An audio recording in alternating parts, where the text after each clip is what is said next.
Evening friends. आज मैं आपको ये बताना चाह रहा हूँ कि जो जनरल पेशेंट होते हैं उनके सीने में दर्द होता है और वो काफ़ी टेंशन में रहते हैं कि सीने में दर्द का कारण क्या है। और सही बात है, उनको जानना भी चाहिए कि सीने में दर्द का कारण क्या है।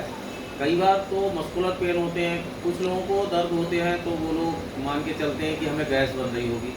ये भी ठीक है, कई बार गैस्ट्राइटिस की वजह से चेस्ट में भारीपन और चेस्ट पेन होता है।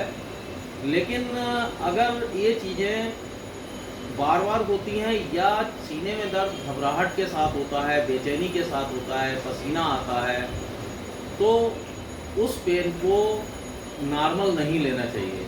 उसमें सबसे पहले प्राइमरी जांच अपने फिजिशियन या कार्डियोलॉजिस्ट से मिलकर एक जांच होती है जिसको ईसीजी कहते हैं, इलेक्ट्रोकार्डियोग्राम, उसको कराया जाए और उसमें देखा जाए कि उसमें कोई चेंजेस तो नहीं है। फिर उसमें अगर कोई डाउट रहता है या और कंफर्म करना है तो इकोकार्डियोग्राफी 2D इको होता है जिसमें हार्ट की फंक्शनिंग के बारे में पता लग जाता है कि उसका LVF कितना है, LV डिसफंक्शन है या नहीं है। या ECG जो हमने पहले कराया था उसमें भी काफ़ी बातें पता लग जाती हैं कि ST एलिवेशन है या ST डिप्रेशन है या इस्केमिक चेंजेज आ रहे हैं या AF है।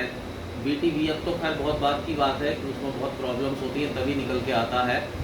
तो ये ECG और इको के बाद अगर कार्डियोलॉजिस्ट और अच्छे फिजिशियन को दिखाया जाए तो ये कंफर्म हो जाता है कि उसको चेस्ट पेन का कारण क्या है।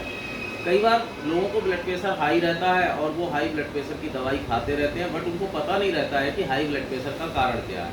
उनके हार्ट के उनका कोलेस्ट्रॉल लेवल कितना है, मतलब लिपिड प्रोफाइल जो हम कराते हैं उसमें पता लग जाता है कि किस लेवल का कौन सा उनके शरीर में लिपिड या कोलेस्ट्रॉल लेवल है। उसके आधार पर कुछ मेडिसिन दी जाती हैं जो कोलेस्ट्रॉल लेवल को कम करती हैं।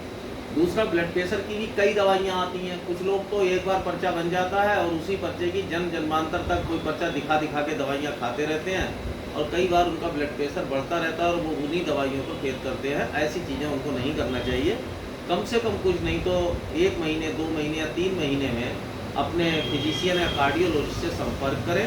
और अगर उनको ऐसा लगता है कि चेस्ट पेन उनको परसिस्ट कर रहा है, घबराहट बेचैनी होती है, तो फिर उनको ECG इको करके कार्डियोलॉजिस्ट से सलाह लेनी चाहिए। दूसरी बात यह है कि अगर मान लीजिए किसी को गैस का भी दर्द है और उसने इमरजेंसी में गैस का कैप्सूल ले लिया है या एंटासिड ले लिया है तो उसमें कोई बुराई नहीं है, लेकिन राय लेना बहुत ज़रूरी है। कई बार क्या होता है कि गैस की दवाई तो ले ली है और हार्ट के डॉक्टर के पास भी वो पहुंच गए हैं और वहाँ पर पहुँचने के बाद भी उनका दर्द नहीं जाता है, तो उसमें हम लोग सलाह देते हैं। कई बार क्या होता है, मस्कुलर पेन होते हैं, ऑस्टियोकॉन्ड्राइटिस के पेन होते हैं, हड्डी के दर्द जिसको भी बोल सकते हैं, मस्कुलर पेन बोल सकते हैं। तो उनमें फिर हम लोगों को कैल्शियम है, विटामिन D3 है, मल्टीविटामिन्स हैं, इस तरीके की दवाइयाँ देनी चाहिए और दी जाती हैं। लेकिन इस तरीके की कोई भी अगर आपको ऐसा डाउट होता है, ब्लड प्रेशर लगातार हाई रहता है या सिर में दर्द रहता है, सीने में भारीपन रहता है, चेस्ट पेन होता है, घबराहट होती है, नींद नहीं आती है, तो आपको ये करना चाहिए, इसको हल्के में नहीं लेना चाहिए। मैं यही आज सूचना देना चाह रहा था, इन्फॉर्मेशन जो हेल्थ से रिलेटेड है। नमस्कार।